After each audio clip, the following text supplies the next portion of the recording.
বিয়ের আগে এটাই হয়তো আমার শেষবারের জন্য শিলিগুড়ি ঘুরতে যাওয়া। তো সেখানে গিয়ে আমরা কি করেছিলাম না করেছি, কতটা মজা করেছি এবং কি কারণে গিয়েছি সবটাই শেয়ার করব তোমাদের সাথে এই ব্লগে। হ্যালো এভরিওয়ান, কেমন আছো তোমরা সবাই? আশা করছি তোমরা প্রত্যেকেই খুব ভালো আছো, আমিও খুব ভালো আছি। তো আমি মিষ্টি সরকার চলে আসলাম নতুন একটা ব্লগ ভিডিও নিয়ে। তো দেখতেই পাচ্ছ আমরা রেডি হয়ে বাড়ি থেকে বেরিয়ে পড়েছি। এখন আছি আমরা দিনাটা স্টেশনে। দিনাটা স্টেশন থেকে ট্রেন ধরে আমরা যাব ডিরেক্ট শিলিগুড়িতে। আর শিলিগুড়িতে কেন যাচ্ছি না যাচ্ছি সবটাই তোমরা পরপর দেখতে পারবে আমার অন্যান্য ব্লগে। তো 2:10 আমাদের ট্রেন আছে, আমরা চলে এসেছি পাক্কা 1:30টার সময়। 1:30টার সময় আসার কারণ একটু তাড়াতাড়ি আসাই ভালো, যাতে আস্তে ধীরে আমরা ট্রেনে উঠতে পারি। আর আমরা যাব আজকে উত্তরবঙ্গ এক্সপ্রেসে করে। তো এখানে দেখো আমার মাসি, ভাই আর আমার বোনু এসেছে স্টেশনে আমাদের এগিয়ে দেওয়ার জন্য। তো অ্যানাউন্সমেন্ট করলো ট্রেন আসতে যেহেতু একটু দেরি আছে, বাইরে গিয়ে আমরা ফুচকা খেয়ে নিলাম, বোন, আমি, ভাই, মাসি। আর এইদিকে বাড়ির থেকে কিন্তু মাসিরা আসেনি আমাদের সাথে দেখা করতে, মাসিরা অন্য কাজে এসেছিল দিনাটায়। যখনই শুনেছে আমরা আসছি স্টেশনে, তো সেই কারণে আমাদের সাথে দেখা করতে এসেছে, এই আর কি। আর এখানে আমার মামাতো ভাই বারবার বলছিল, দিদি আমি তোদের সাথে শিলিগুড়িতে যাব। একবার আমাকে বলছে, একবার বাবাকে বলছে, একবার মাকে বলছে। কেউই আমরা তাকে নিয়ে যেতে রাজি হচ্ছি না, কারণ অনেকটা দূরের পথ, আর সাথে আমাদের 2-3 দিন 4 দিন থাকার প্ল্যান আছে। আর এইদিকে দেখো দিনাটা স্টেশনে কতটা ভিড়, মানে প্ল্যাটফর্মের এই মাথা থেকে ও মাথা পুরো ভিড় ছিল। তো ভালোই আমরা ট্রেনে উঠে পড়লাম এবং সিট পেয়ে গেছি। মা আমি এক সিটে বসেছি, বাবা অন্য সিটে বসেছে, কারণ আমাদের পাশে আর সিট ফাঁকা ছিল না। তো উত্তরবঙ্গ এক্সপ্রেস তো অন্য স্টেশনে দাঁড়ায় না, ডিরেক্ট আমরা নিউ কুচবিহারে এসেছি। নিউ কুচবিহারে আসার পর এখানে অনেকটা সময় দাঁড়িয়েছিল, প্রায় 30 মিনিটের মতো। আমার ট্রেন জার্নি ভালো লাগে, কিন্তু একঘেয়েমি দাঁড়িয়ে থাকতে আমার মোটেই পছন্দ হয় না। তো আমি দরজার সামনে গিয়ে দেখছিলাম কোনো খাবারের দোকান আসে কিনা, পরে দেখি ঝালমুড়ি চোখে পড়লো। পরে ঝালমুড়ি কাকুকে ভিতরে ডাকলাম, ভিতরে ডাকার পর আমাদের দেখা দেখি আমাদের কম্পার্টমেন্টে যারা যারা ছিল প্রত্যেকেই প্রায় ঝালমুড়ি নিচ্ছিল। তো অনেক দিন পর ট্রেনে ঝালমুড়ি খেলাম, খেয়ে মনে হচ্ছে আগের ঝালমুড়ির স্বাদ আর এখনকার ঝালমুড়ির স্বাদ রাত দিন পার্থক্য। তো যাই হোক, এখানে দেখি দামও বেড়ে গেছে ঝালমুড়ির। আগে খেয়েছি 10 টাকা করে, আর এখন হয়েছে 20 টাকা করে। আর আজকে না আমরা জানলার পাশে সিট পাইনি, দেখো মিডিলে বসেছি।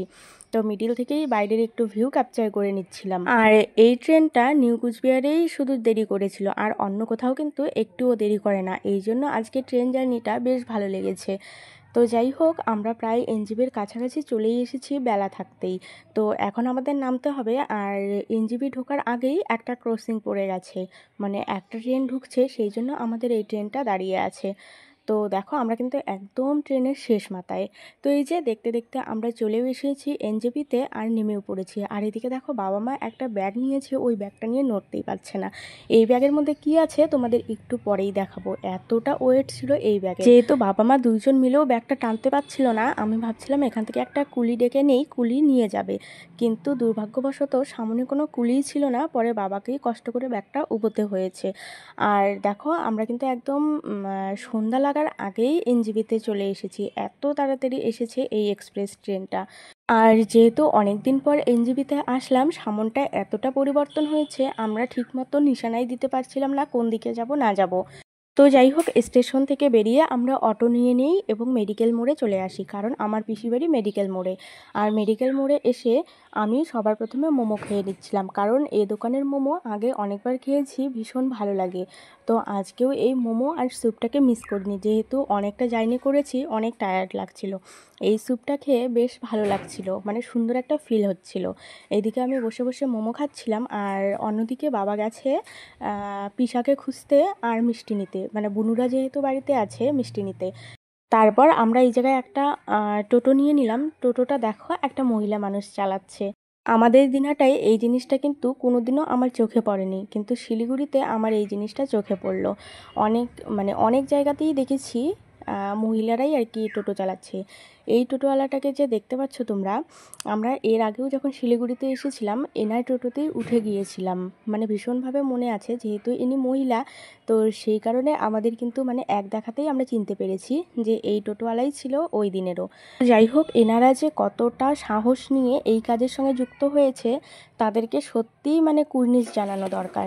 তো যাই হোক, আমরা বাড়ির সামনে চলে এসেছি, আর বাড়ির সামনে চলে এসেই আমার বুনুকে ডাকছিলাম নাম ধরে, তো ডাকার সাথে সাথে বুনু বেরিয়ে এসেছে। এই যে দেখো, ও মানে ওরা আমাদের জন্য অপেক্ষা করছিল আমরা কখন আসবো না আসবো। তো বুনু বলছিল, দিদি ব্লগ করছিস? বললাম হ্যাঁ। ও কিন্তু আমার প্রতিটা ব্লগই দেখে। তো দেখো ব্যাগটা নিয়ে গেল, আর একটা ব্যাগ তো আমরা উবোতে পারছিলামই না, ওটা পিসি আবার নিয়ে গেছে। আর এদিকে দেখো ছোট বুনু আমাদের দেখে একদম দৌড়ে এসেছিল। তো ও একটু লাজুক।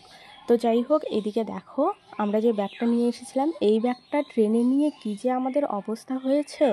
কতবার যে পুলিশ এসে এই ব্যাগটা চেকিং করেছে তার কোনো ঠিক ঠিকানা নেই। বারবার আসছিল আর বলছিল যে এই ব্যাগটা কার, বারবার হাত ঢুকিয়ে দিয়ে একদম চেকিং করছিল, কারণ ভাবছিল এই ব্যাগে কী আছে না আছে। আর এদিকে দেখো আমার ঠাম্মার কাণ্ড। এটা আমার পিসি আর পিসির মা, মানে আমার ঠাম্মা এখানে শাক পাতা ডাঁটা আরও কত কি দিয়েছে, তোমরা দেখতেই পারবে ব্যাগের থেকে কি কি বেরোচ্ছে। মানে পিসি এখানে দেখছিল আর হাসছিল যে এত কিছু দেওয়ার কি দরকার ছিল। শুধু পিসির জন্য নয়, আমার শিলিগুড়িতে দিদি আছে, দিদির জন্যও পাঠিয়েছে। তো দেখতেই পাচ্ছ, ডাঁটা বের করলো, তারপর ডিম, তারপর আলু, মানে বুড়ি বুড়ি আলু, আরও অনেক কিছু দিয়েছে।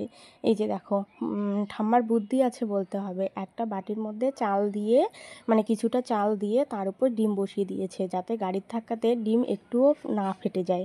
তো একটা ডিমও দেখো এখানে ফাটেনি। মানে সব কিছু পিসি আর দিদির জন্যই দিয়েছে। তো যাই হোক, তারপর আমরা ফ্রেশ হয়ে চা খেয়ে নিলাম। এখানে বড় বোনও চা বানিয়ে নিয়ে এসেছে। তারপর এখানে আমরা মুভি দেখছিলাম 3 বোনে শুয়ে থেকে।